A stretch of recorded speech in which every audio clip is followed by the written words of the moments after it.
Hello and welcome to Hashtag Storytime, the podcast where I bring you everyday stories from everyday people, brought to you by iHeartRadio. I'm your host, Will, not Seth Rogen McFadden. And that's right, I'm doing it. I'm calling you out, Rogen. Not Joe. Seth. We'll save Joe for another episode. Also, Fred Rogen, don't think I'm letting you off the hook.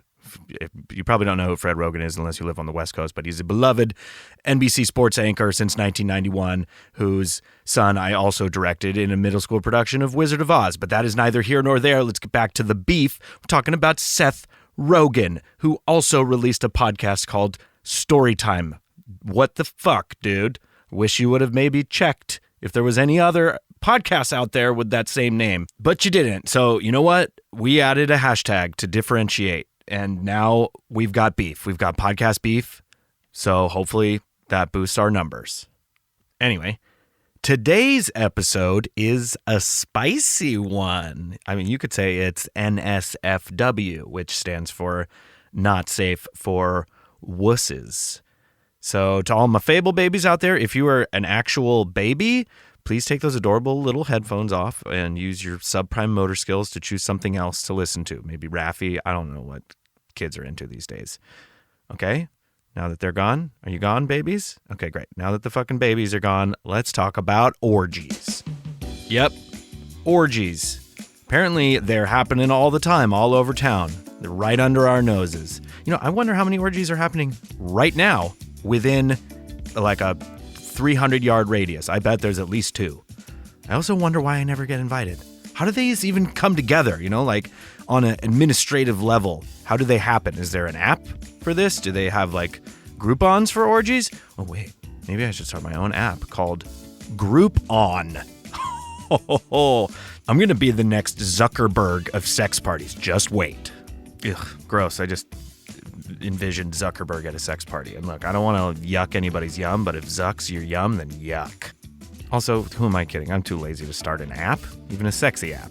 So why don't we hear from our wonderful guest, Catie Osborn, also known as Catie O, also known as Catieosaurus. Catie is the co-host of the Infinite Quest podcast. She's also a certified sex educator, and she speaks about neurodivergency on her TikTok. She's kind of a Renaissance woman. Literally, she loves Ren fairs. Catie and I sat down, and she told me a story that involves Shakespeare, Renaissance fairs, and you guessed it, corgis. Wait, sorry, that's a typo. Orgies. I meant orgies. Okay, so yeah, Catie, tell me a story.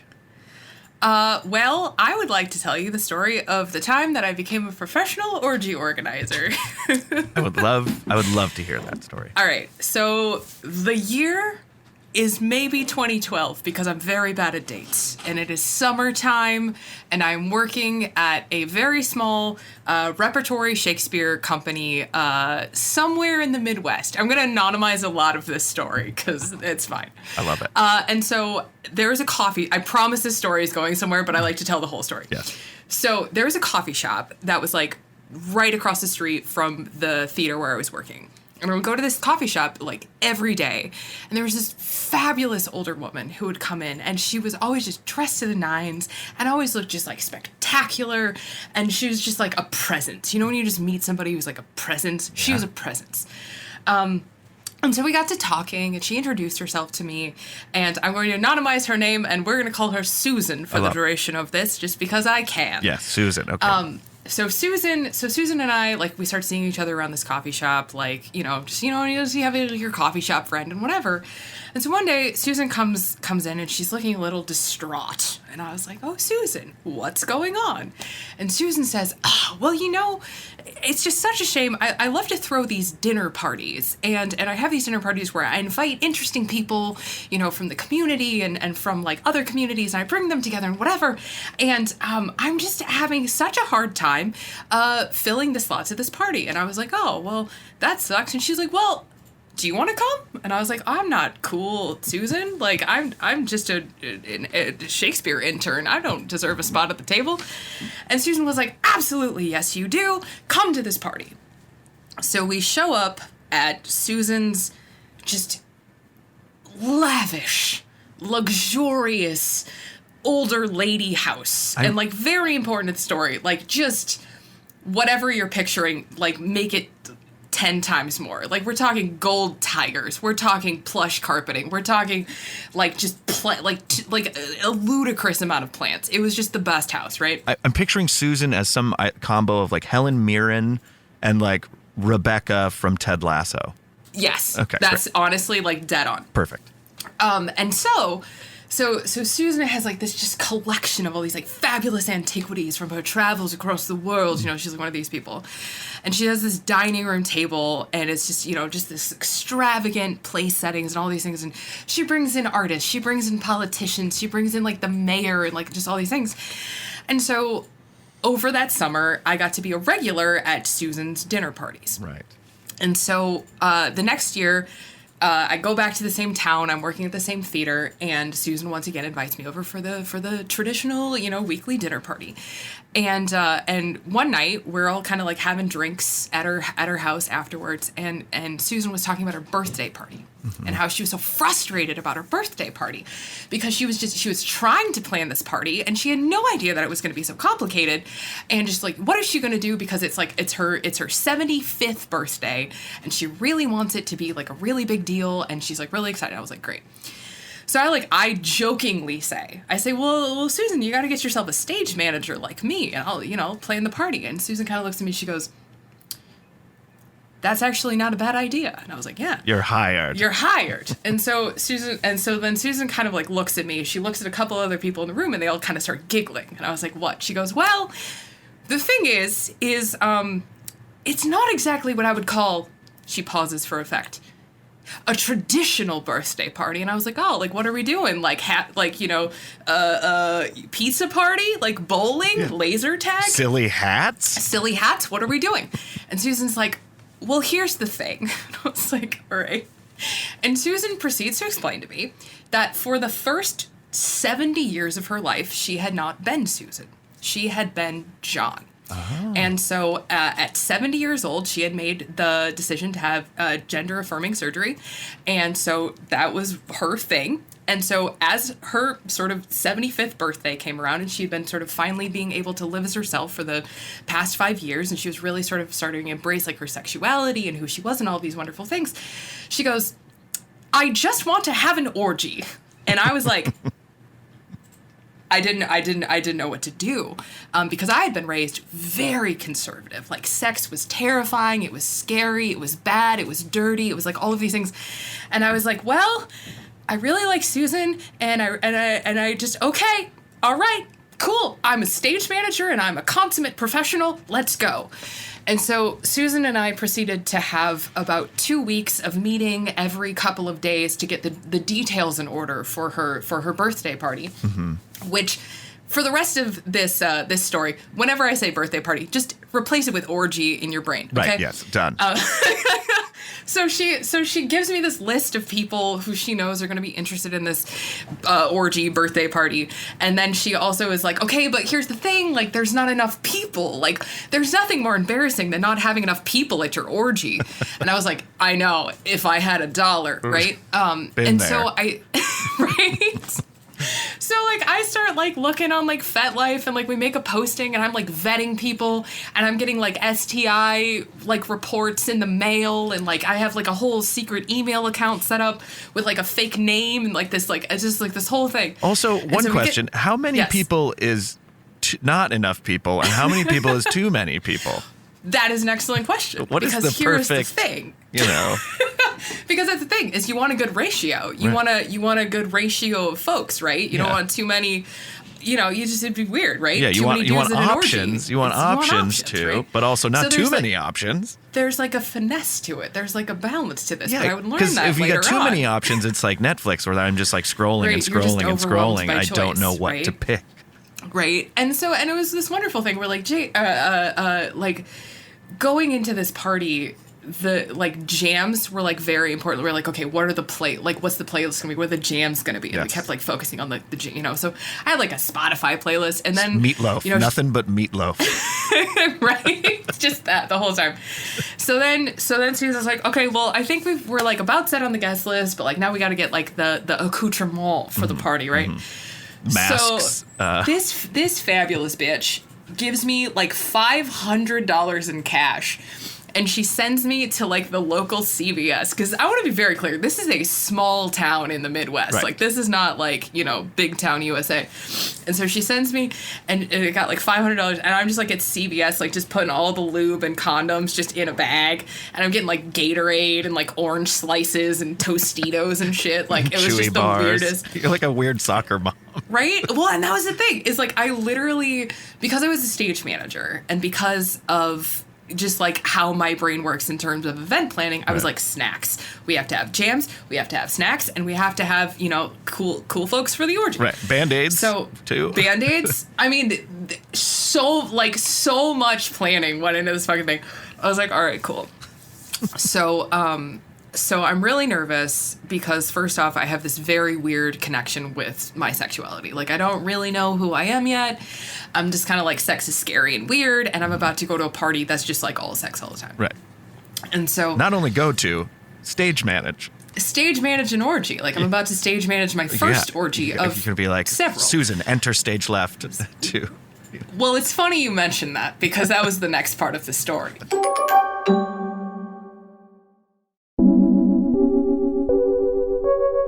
So Susan makes it very clear. She has like 2 wishes for this party. Like, wish number 1 is she wants everybody to be safe. She wants everybody to be comfortable. And like, so we plan, right?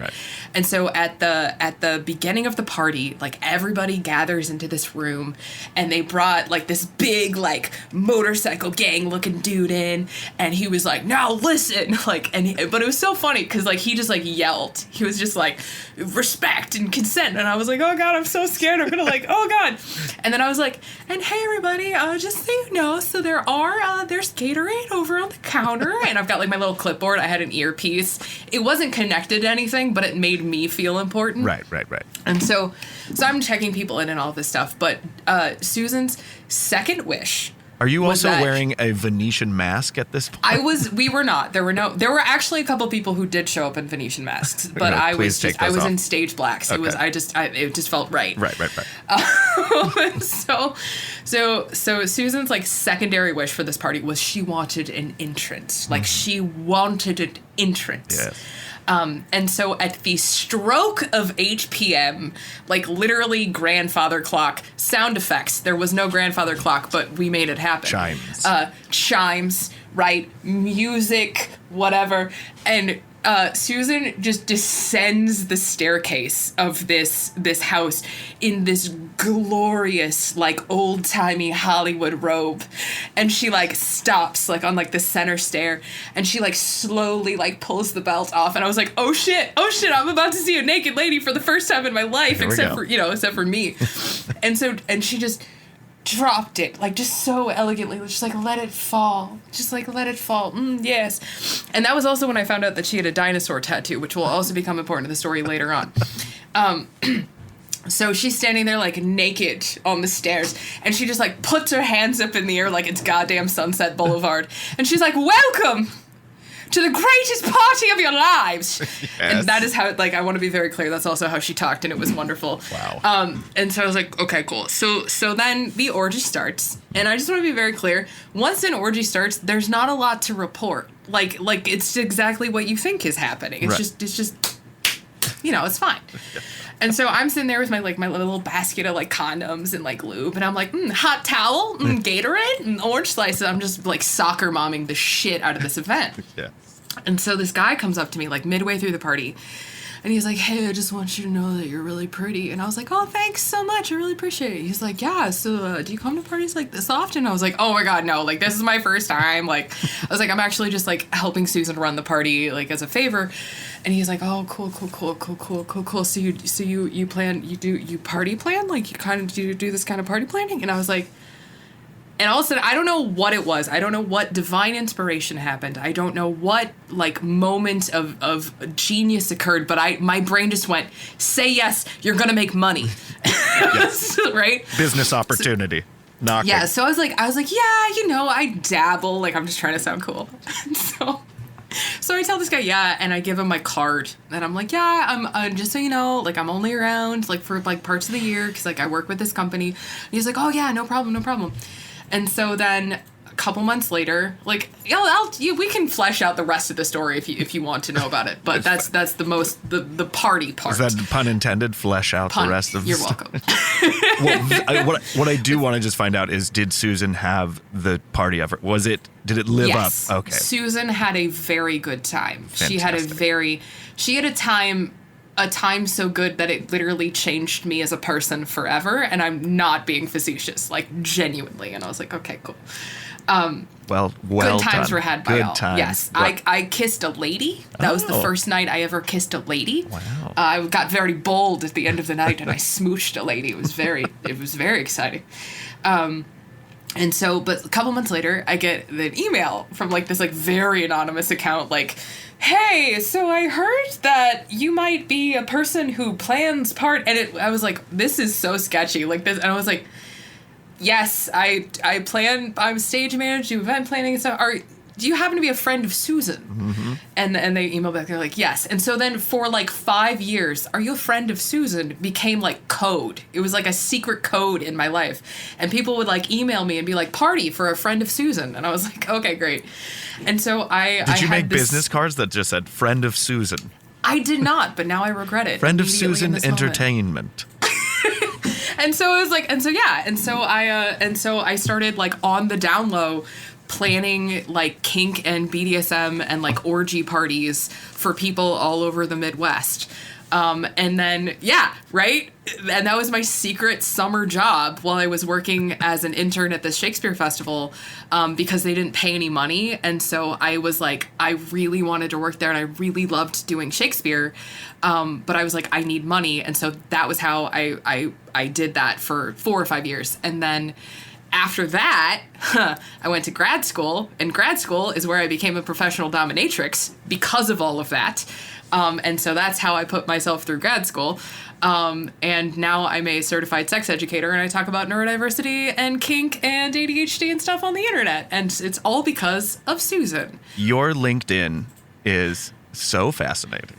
I don't even have a LinkedIn. I'm just saying, if you made a LinkedIn, it would just be like 5 years It feels illegal for me to have a LinkedIn.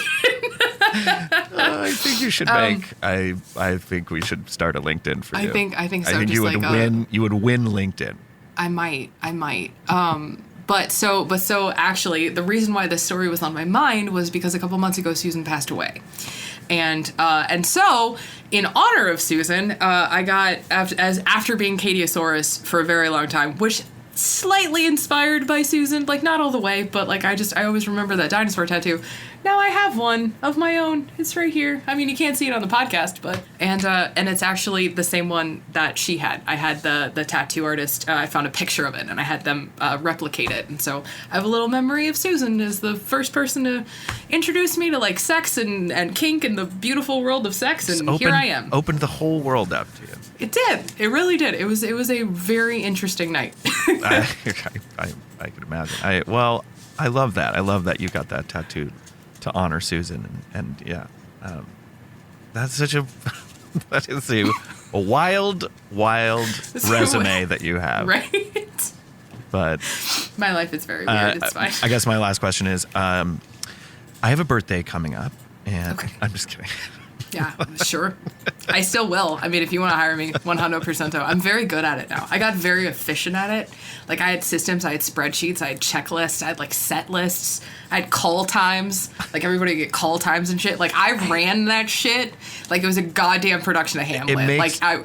It makes so much sense that a stage manager would like, have right? the necessary skills to also produce an orgy. A shocking amount of crossover between running an orgy and running a Renaissance festival, right. which is what I did before the pandemic. It's the same thing, just with less sex, but right. There's the same amount of coordination, honestly. And for an actor, like, there's nerves before the show. You got to warm up, you got to stretch, right? You got to like loosen right. up, and then the show is essentially the sex. And the show is just the sex. And then, it's like, and who's bringing the snacks? Right. Who's taking out the garbage? Exactly. Like, what's the dress code? Little like, curtain is everybody call at the end, clap it up for everyone. Interpersonal communication, because there's always like the one ex who like shows up that and then they're like, oh no, well Bill's here, I gotta go, and you're like, no, just go in the there was a lot of consoling exes that happened in that job too. Oh, I can imagine. Yeah, that crossover of exes has got to be. Yeah, a lot of crossover in the orgy community. I bet.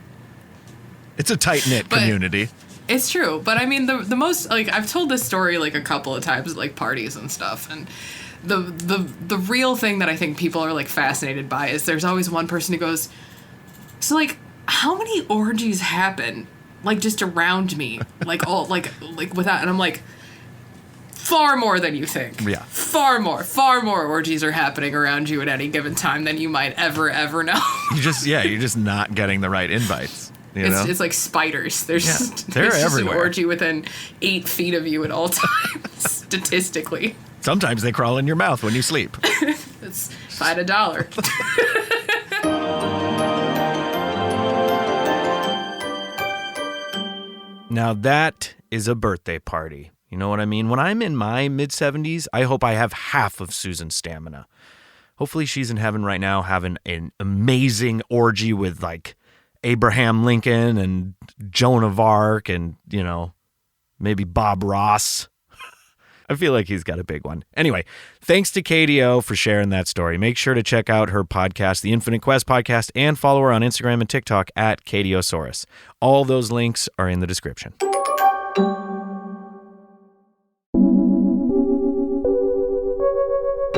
So way back in 2021, I took a little trip to New York City, the city of angels, as I think some people call it. And I hosted the first ever #Storytime Live Storyoke Jam at the world famous 368 Studios. And a lot of Fable babies came out and shared some truly delightful tales. It was a lovely evening. And here's one of my faves from Juliana Mora, who shares a tale about young love, worms, and an overprotective mother. In elementary school, I had a lot of secret admirers, like more than I do now. Like, people were in love with me when I was like 2nd grade through 5th. And of course, classic, this boy in my class was like obsessed with me, wanted to hold my hand, play with my hair. I was like, get away from me. I still remember his name, Abdion. And he would, do strange things. He would his sister was also obsessed with me and would follow me to the bathroom, but that's a whole nother thing. And he would draw stick figures of us, making out. I just want to say this was 2nd grade, highly inappropriate. I was like, okay. I actually found a pair of scissors with his name on it, quite a few years ago. So I wonder where he is today. So he did very strange things, would just bring me presents and stuff. And I was in a Catholic school, we're doing our prayers, and he's passing me a love letter as the 3rd one this week, along with a ring that looks very expensive, a pearl necklace, and this little pin of a worm in a tuxedo with flowers. And I was like, oh, how cute. And I put that on my uniform immediately. And whatever, I'm rocking out with my pearl necklace ring that's ginormous, doesn't fit my hand, whatever. I get home. Oh, I see my parents in the schoolyard. My mother rips the pin off of me immediately. I'm like, what the hell, hater? And then later, she's calling his mom. She's like, this ring looks expensive. Did he take this from your jewelry box? Is this okay? All that. I'm crying because she's taking my things away. I didn't even really like the kid, but I was upset. And and that's just a memory I had. And I really remember that this pin was a little worm with a little tuxedo, and it was so distinct. And then fast forward, it's sophomore year in high school, randomly we're talking about it, and my mom's like, oh, you know what? It actually was a penis from a bachelorette party pin that I wore all day. In my Catholic school, no one said anything, but you know what? I swear it was a worm. It looked exactly like a worm. Thank you. I feel like common mistake. Look, all I want to say is if my kid ever comes home with a dick pin, I'm not saying a damn thing. You need to learn those lessons on your own, kid. Do you have a cringy story you want to share with all of your best friends on the #StorytimePod? Well, call the Storytime hotline at 323-741-1873. Also, make sure to hit that subscribe button so you don't miss next week's episode with the fantastic Ben Bolin. You know him from Ridiculous History and Stuff They Don't Want You to Know. Here's a sneaky little peeky. I'm talking to my wife at the time, and I say, I feel like I know every country has a stereotype, and I know stereotypes are the source of like terrible, terrible things, but do these German folks seem a little bit kind of like cold to you? A little brusque? Well, that does it. Thanks for lending me your ears for this episode of #Storytime. I'd love to give another heartfelt thank you to Catie for being on the podcast. Head on down to the description for links to all things Catiosaurus. And if you're enjoying the podcast, please leave us a review. It helps us out a lot, and I literally read every single one of them. #Storytime is produced by iHeartRadio and Curativity Productions. Hosted by Will McFadden. Sound designed by Toady Maddox. Toady. Sound designed by Tony Maddox. Written by Will McFadden and Jason Shapiro. Produced by Jason Shapiro, Daniela Mora, and Jordan Elijah Michael. Theme song by Scott Simons. Artwork by John Kusagaya.